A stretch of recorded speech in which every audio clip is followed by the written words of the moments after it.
Hi, this is John Nash of Hey Not the Face podcast, and today I have a special guest, Matthew Stoller, Matt Stoller, I believe he prefers to be known as, formerly of Open Markets, now the American Economic Liberties Project, I believe, author of a great book called Goliath, 100 Years, the 100-Year War Between Monopoly Power and Democracy. I could not remember the subtitle for that, even though I've read it when it came out, and also you have a Substack called Big. So you are the perfect guy to bring on, because one thing I've been talking about for well over a decade now is the potential of the UFC being a monopoly, an antitrust violation.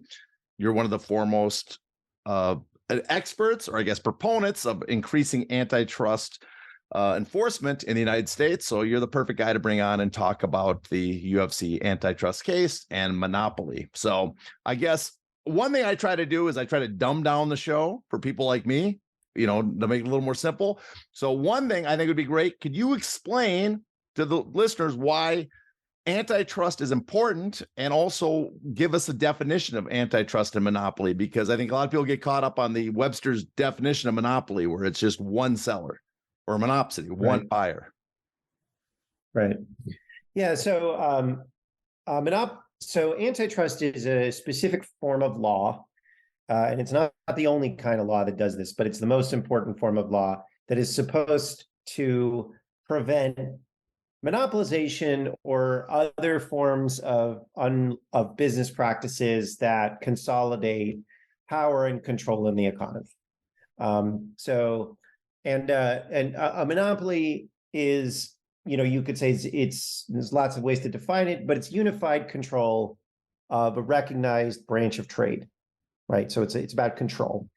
And often that manifests in pricing, power over price. You can raise prices, you can lower prices just because you have, you can essentially dictate prices that people have to pay for stuff, or that you want to pay for stuff. But it isn't just prices. Sometimes it's about, you can determine what technology gets deployed in the industry, or you can set the terms for how people work, or for what products get sold through what the distribution channel that you control, or maybe the rules that run the market that you're in. So, and it doesn't necessarily mean that it's one entity. You could have a series of entities who kind of band together, formally or informally. That would be like a cartel that try to exert forms of control. So that's what monopoly is, and antitrust is the body of law. And there's a bunch of different laws that involve things like mergers, or forms of business practices like tying. So saying, if you want to buy this one product from us that you need, you have to buy this other product from us that you don't need. A very common example of that would be like in the 30s or 40s, when movie studios would say, you really want to put Gone with the Wind in your movie theater, then you have to take at the same time this shitty movie that no one wants to see and put that in your movie theater as well. That would be an example of tying. But there are lots of other practices, like saying, hey, if you want to work for me, then I'm going to make you sign a contract that says if you quit, or if I fire you, you can't work for any rivals or potential rivals. That's called a non-compete agreement. There are mergers. I'm going to buy up my main rivals, and then I'll control the industry.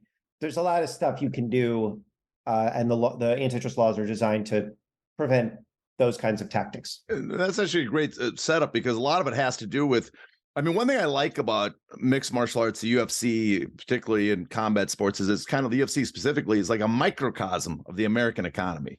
You have problems with labor, you have problems with antitrust, you have problems with regulatory capture, and which antitrust, you have monopoly. When you have monopoly rents, which is people out there, when you make so much money, you can spend money anywhere.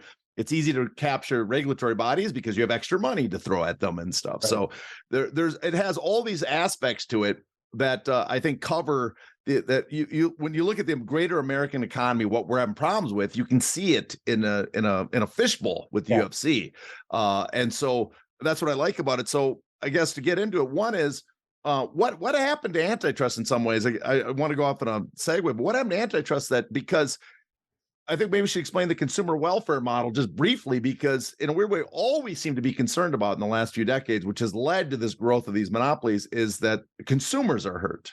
And it's Right. we kind of ignore all the like in the UFC case, the fighters and the other promotions, the other people that may be hurt. Right.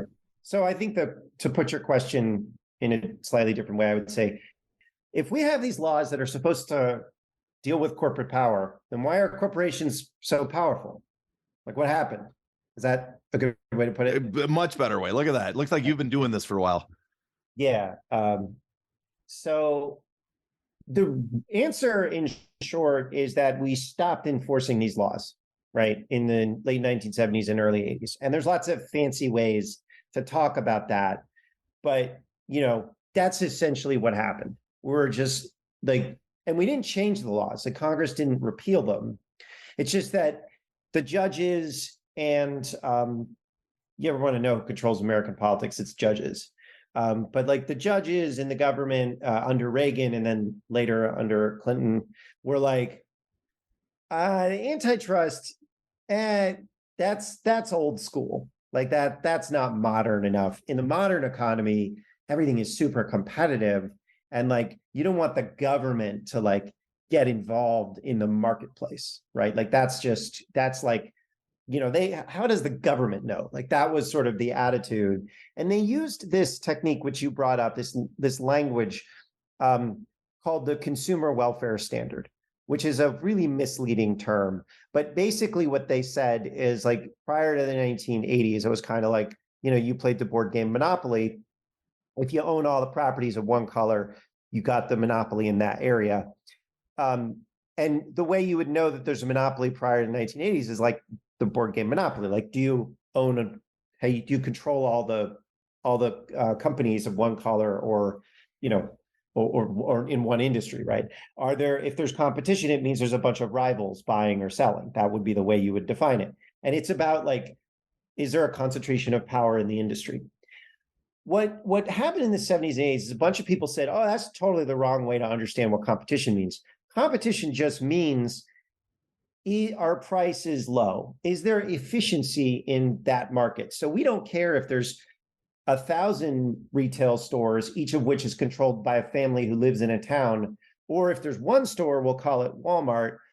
As long as prices are low, that's fine. So the old way of saying, we have 5, 6, 7 companies in an industry, let's make sure they don't merge, that's foolish. Let's just make sure that if they do merge, that like they maximize efficiency and prices stay low. And so what happens if that's your way of thinking?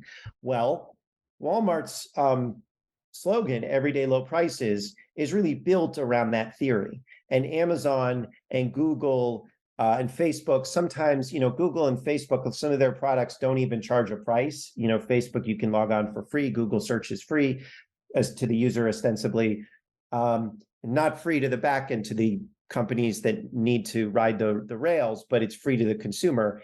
And Amazon sells cheap stuff. Walmart sells cheap stuff, ostensibly. And so antitrust law, in this new interpretation where you say all we care is about maximizing efficiency, not to say that they did maximize efficiency, but that's what the claim was, kind of doesn't apply to these kinds of corporations. And so what's happened over the last 40, 50 years is you've seen the growth of a massive set of very powerful institutions that have monopolized industries everywhere. So concentration is a systemic feature of the American economy. And you see it really clearly in UFC, right? And mixed martial arts. And you can compare mixed martial arts to boxing, right? Which is a completely different market structure, and they operate very differently. The compensation structures are differently. The sports are fairly similar, but the laws around them are very different. And it's because boxing, the legal framework was actually put into place through the Muhammad Ali Act, I think in 2000, which actually broke apart the industry. Whereas mixed martial arts follows this kind of consumer welfare framework of antitrust law that was really designed in the late 70s and early 80s that has facilitated huge amounts of consolidation. Okay. I'd love to get back to the Ali Act, because one thing I think is fascinating about it is it's really an anti-monopoly bill. And it's, if you know, we get back, and we'll get back to that in a second, because I find that fascinating. It seems to be something missed by a lot of people. It came out, the original form of it came out in 1960, I believe it is, in the antitrust committee hearings about boxing. And then that bill continued. Estakoffer, I can't remember the senator's pronunciation. Estakoffer, but he's the one that came up with it, and he passed away, died. But that bill, that lingering bill, took decades, but that was where it started. So, but I'm going to get into that because I find that a fascinating subject. But to get back to the UFC, I guess an example I'll give to listeners is, I mean, one thing is like Google, it's for free, but our websites make very little in ad revenue because Google and Facebook take that ad revenue. But that doesn't damage the consumer. That damages the other entities. The UFC case would be like, we're not damaging the fans because we're giving all the fighters, but the people that are being hurt are the fighters whose wages are being suppressed much lower than they would normally be. And so the damage is the consumers not being hurt in this case, but other entities are being hurt. And that's that's the consumer welfare, I guess. And I'm guessing that prices for mixed martial arts are actually higher to consumers than they would otherwise be, because the consumer welfare standard is a bullshit term. But what they would argue is, what consumers want is the UFC product, right? They don't necessarily care that much about who the fighters are. They want the UFC product. Therefore, that's what we're delivering them.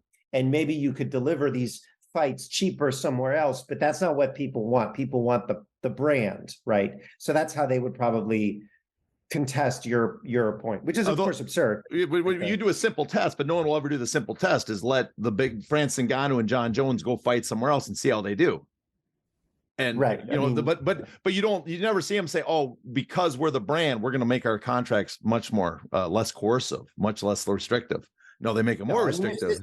The antitrust is so stupid because it's like, not the law, but the way the debate is like, just like, you use common sense. I mean, you don't even need to, you have a natural experiment. You have boxing, right? You don't need, and you also had mixed martial arts before the consolidation. So like, you don't need to see, like, you have plenty of natural experiments. It's like Ticketmaster when, everyone knows that Ticketmaster is terrible, right? I mean, it's like, you don't need to have lots of information and data about it. Like, just use your common sense, right? And that's, but like, we don't do that because they're like, oh, you have to measure output effects, and they open up the door to all this like stupid. We need to make regressions to prove it, and it's like, well, it's pretty obvious. Just but I mean, how do you know that consumers don't want the UFC brand, right? Oh, we'll have to do a natural. It's like so much fucking busy work. But again, I just get back to, if it was, the brand was so important, they would not make their contracts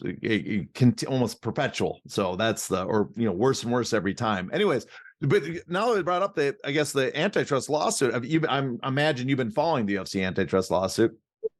Yeah. The question, why the hell is it taking so long to get a class cert 4 years after the judge said he's going to grant a class cert? What's going on with, I guess, the law? Because it seems to me like almost a justice issue that the plaintiffs, if they have damage coming to them, they have to wait. They could end up waiting a decade to get any sort of relief. And these are guys with broken bodies and CTE.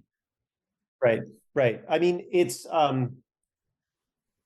so first of all, the judges are terrible. Like, that's just for starters, like, judges should be ruling on this stuff within like 6 months, and it should just be done, right? It's just like ridiculous. One of the biggest antitrust cases of all time was the Microsoft case in 98. It was filed in 98. It was heard in 98. It was ruled on in 98.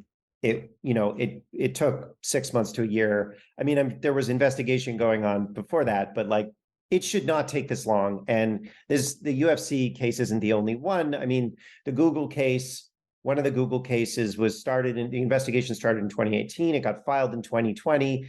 It's still not even at the trial stage, right? And this is the government. This isn't a class cert issue. So it's like, now that particular judge is, I think, afraid of certifying a class because, I don't like to get partisan in these things because I'm like, but in this case, you get a lot of crap already for not being partisan, so we'll leave the but in this case, it's like the Republican judges are very hostile to the ability of people to certify into classes so that they can sue.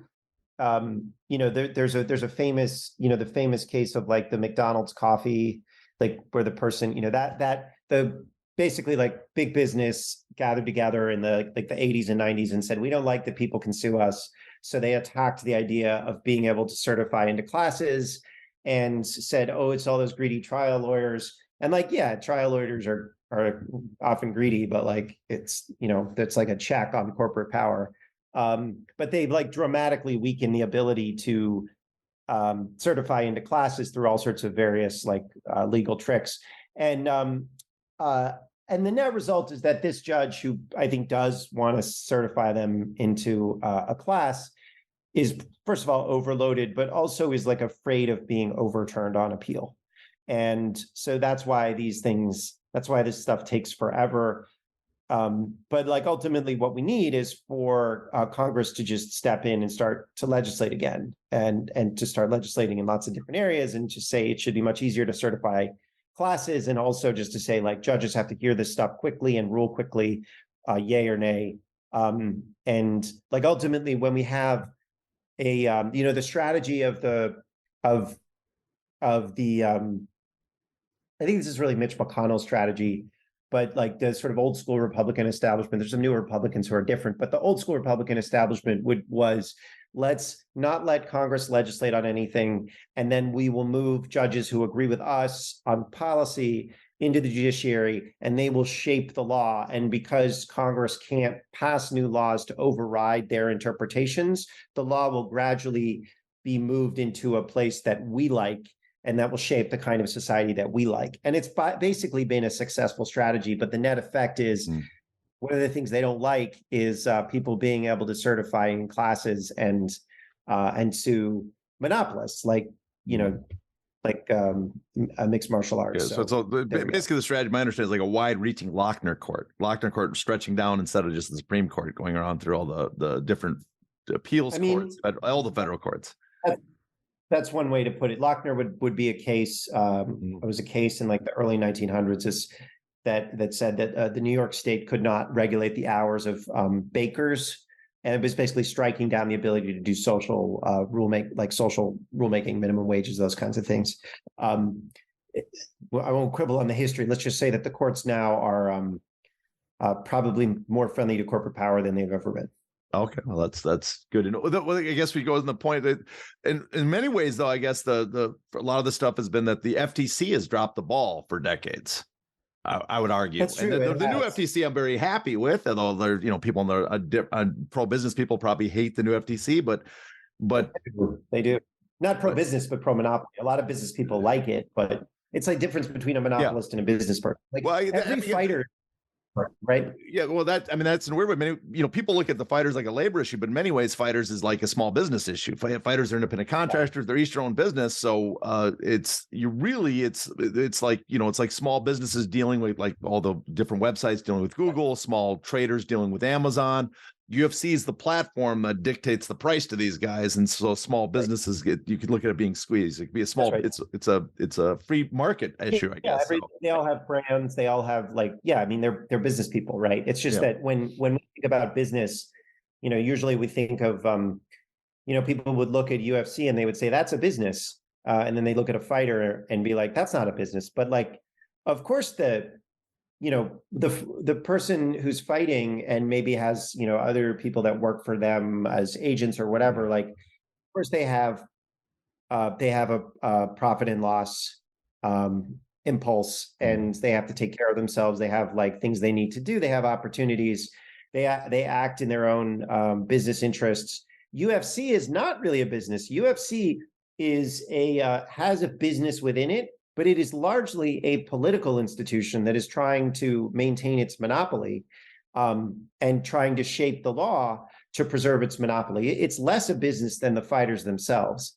So that's the way I would. Well, I guess one way UFC looks like a business when it's the only entity, because you look at it like, oh, that's the only place to work. But if there was multiple competition, fighters were moving around, then it would be more obvious, like in boxing, that the fighter is an individual business himself, right? Going to promoter to promoter. Right. I mean, UFC should be a business, but it's not. It's a monopoly. It needs to be like.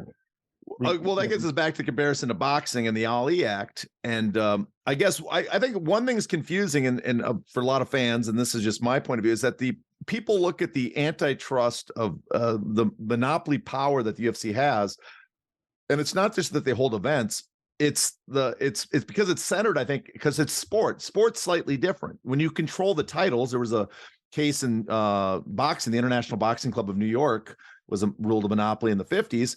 And one of the ways they had a monopoly was if they have the champion under a long-term exclusive contract, and then they have the top contenders.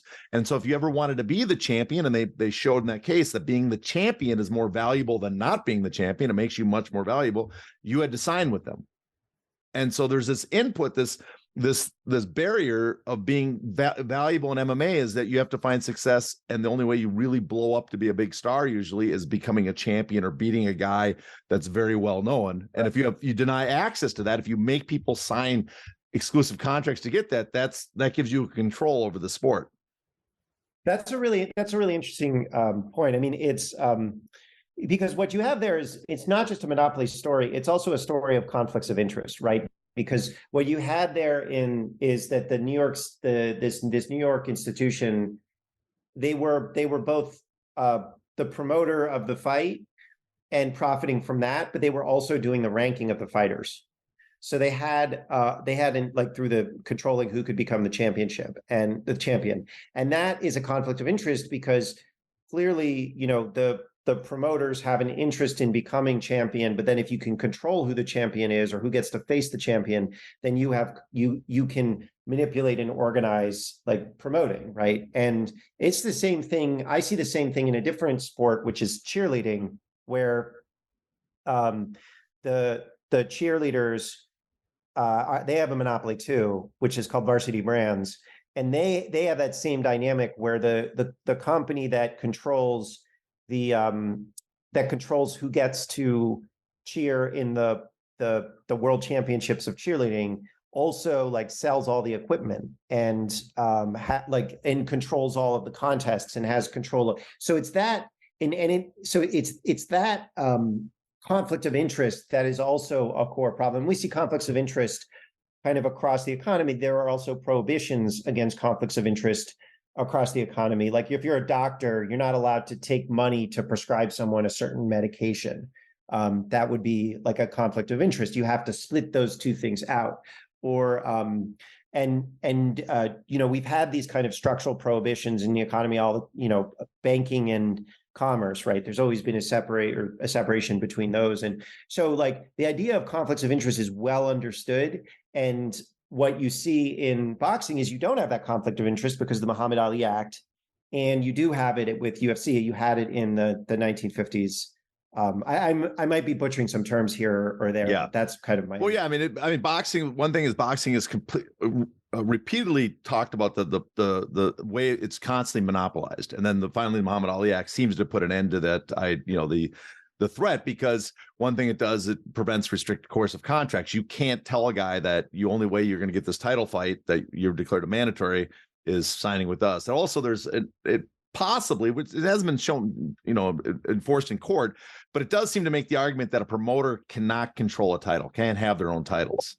And so when you separate the titles and then you cannot dictate who fights for that title, it prevents the monopolization of divisions, as they were saying in the hearing. So that's the key. And the boxers just get paid a lot more. The net effect is boxers get paid a lot. Yeah. Well, I think fans would argue, a lot of fans would argue like the lower tier UFC make more than boxing. But one thing I always got to remind people is that that's because all the top fighters are in the UFC. The boxing promotions, there's like the UFC has 40 events a year. Amongst the top boxing promoters, it could be anywhere from 120 to 160 events. So yes, the lower guys in the prelims might not make as much, but the top 3, 4, 5 guys are making more. Well, that's still more boxers overall making more on average. And the top guys that are actually driving the sales, they're getting their MRP, their marginal revenue product out of it. They're taking the share that they're actually driving the sales. With UFC, the promoter gets to keep that. So it's pretty clear. What's interesting too is the UFC actually follows the pro wrestling model, because in pro wrestling, the antitrust and FTC and stuff was investigating the National Wrestling Alliance at the same time they're investigating boxing, the International Boxing Club. And they kind of let them get a pass because one of the reasons supposedly is because they told them, hey, we're fake. And because we're a fake sport, we're like, well, it's kind of, what's the point enforcing it? Who gets to be the champ? That kind of monopoly that they have. And so pro wrestling, always the promoter got to control the title. And so MMA promotions has followed the pro wrestling model, where boxing, you're basically compelled to use an outside body as the sanctioning organization. Right. So little interesting. Little bizarre history there.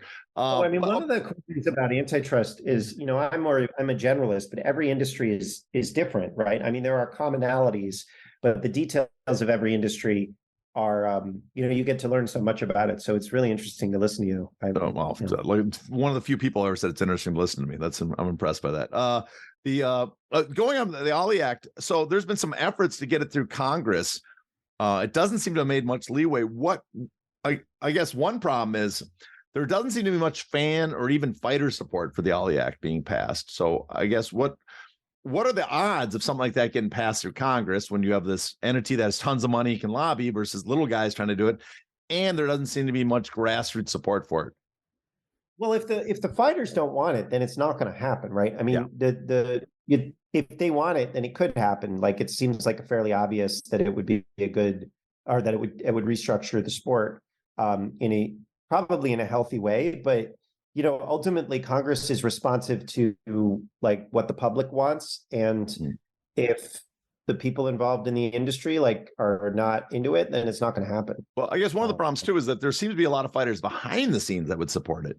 But the idea of coming out publicly with the UFC there, with the way they control the sport, is what it's, everybody's afraid to be the person to step forward.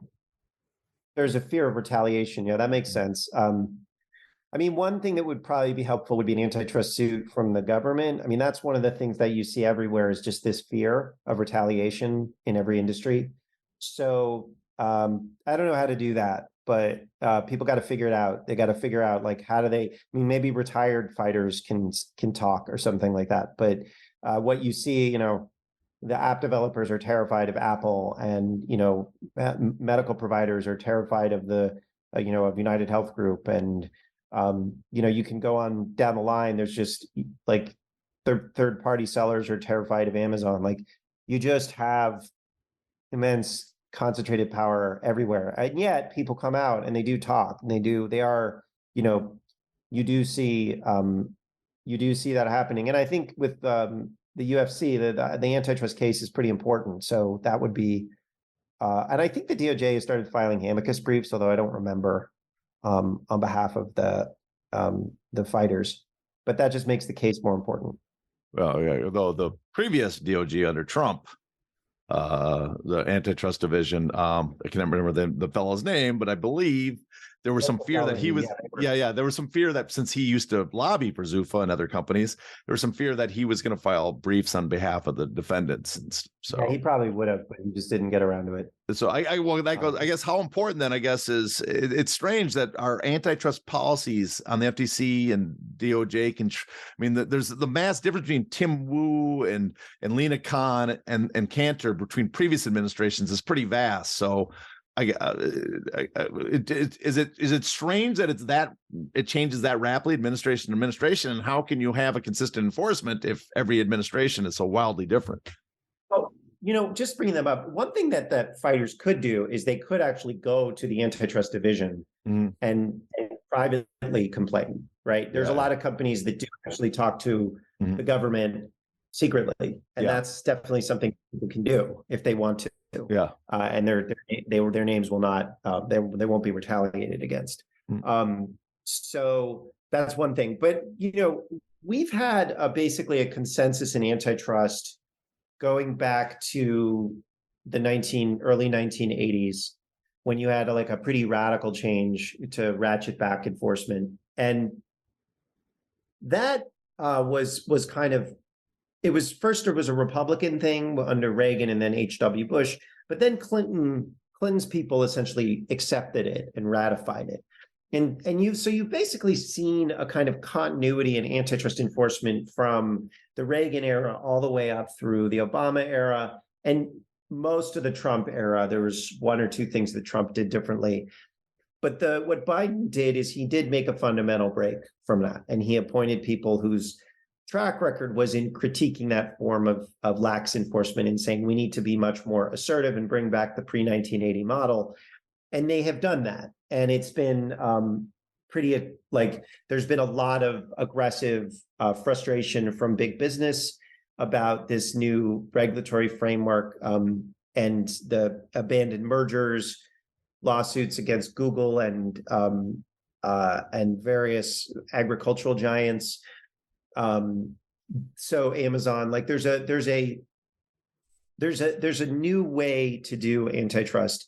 And I think you do have to wrestle with you do want some continuity in enforcement, but you also want to be able to change if enforcement isn't delivering on the premise of the law. And I think that we weren't delivering on the premise of the law. So it did require this kind of change. And hopefully the next administration, whoever it is, will continue this kind of more assertive way of doing antitrust. Well, I really like too a lot of the little stuff they look at, like the non-competes and potentially like the Department of Labor, the NLRB, looking at the idea that independent contractors should also be allowed to organize, and which is because I mean another aspect we get is like unions is in a weird way they're not the weakening of unions offset monopoly power because a labor union has monopoly power of its own, and our weakening unions have let business run rampant in many ways. So that's right. I do like that. I mean, and one thing I got to say about Biden, I'm surprised because I was not a big Biden fan, did not back him, but President Biden is done doing a lot of the damage Senator Biden did, and I'm very happy to see that. So that's well, he's doing something. Well, it's a very mixed administration, but much better than I thought it would be. Yeah, well, on certain aspects, the NLRB, FTC, those departments. I don't want to get into everything else, but yeah, those are key. But Trump was interesting because he seemed to have some sense of antitrust, but at the same time, I mean, like with the UFC, it seemed like him and his administration were willing to go out of their way for their buddies. Well, that's the thing about Trump is that there was a kind of chaotic element to it. There were a lot of things that he did that were, I think, really positive in terms of reorienting political economy, but there were so many places where he did the opposite, and it was very random. And often it was who talked to him last, or is he friends with this guy or that guy? And so that was like, a lot of it felt personal, like Jeff Bezos, Amazon. I don't like him. Let's go after them. Right. I mean, and you could say, well, what he did or almost did on UFC would have been personal because it was just been like, oh, that's my buddy, right? And in a sense, everything is always personal in it. But yeah, it didn't seem like Trump had a particularly clear policy. It was just sort of like there was a little bit of, we think we should be doing this / oh, I want to give a favor to that guy / oh, I want to punish that guy. And he didn't have a way of thinking about what the economy should look like. Okay. We talked a little about boxing, how it's obvious as an example, the B model that boxing pays so much more. But one of the big fears expressed by people is they don't like the boxing model, fans and stuff. So I guess from a point of view, if you were trying to, let's say, advise the fighters or people trying to navigate the system to get something better, would you focus on the antitrust lawsuits? Would you try to get the Ali Act passed? Would you think we'd have to amend the Ali Act? Would you, is there other things people haven't thought maybe about that maybe you've seen in other industries? I haven't thought it. I don't know.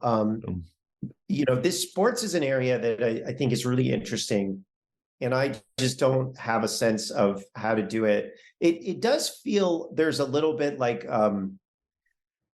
there might be a situation where you could say we want to have like limited no consolidation at the top and no conflicts of interest at the top, so the promoters and the people that control championships cannot collude, and the fighters get to negotiate. But at the same time, maybe there's something where you have some sort of like quasi cooperative structure among fighters, so that there's there are like maybe minimum salaries or something, like, so that essentially to like create more like if a boxer gets $100 million payday, make sure some of that goes to the boxers that are just kind of on the edge. I don't know how you do that, but like you basically don't want a winner take all dynamic. Well, I have a solution for that, but I'll say that no, I think the simplest thing, it's not simple, but if the fighters create an association as independent contractors and you pass the Ali Act, Well, the government never enforces the Ali Act, but an association has standing. They can enforce it themselves. And they basically do the next step, the PGA, and create, instead of having outside sanctioning organizations, there's no rule that says an association can't create their own sanctioning organization. Then you start writing bylaws that say, oh, the sanctioning fees are going to go to like pensions and stuff to help other fighters. Yeah, I mean, that makes sense to me. I think the key is to have the fighters and the alumni in the having a conversation about what the industry should look like, because ultimately, like, this is not a question. Yeah, as somebody who thinks about this, like, I can give, I can be like, all right, here's some thoughts, here are some analogies, but like, this is not something that experts need to come up with. This is something that, like, it's a political decision, and the fighters should figure out what they want the industry to look like, and then map that out legally, and then advocate for that. Okay. Well, that seems like a good ending point, before we open up too many cans of worms. Good. So thanks, I thank you, sir. That was very enjoyable. I'm happy to finally meet you, sir. I'm a big fan of your work. Likewise. All right. Talk to you later. So I want to once again thank our guest, Matt Stoller, author of the book Goliath, which I highly recommend. Also highly recommend his Substack, Big, which does a great job of giving us real world examples of antitrust and monopoly. If you enjoyed that interview and you want me to do more interviews in the future, let me know. Otherwise, I will see you on the next Hey Not the Face podcast. It's not in the face.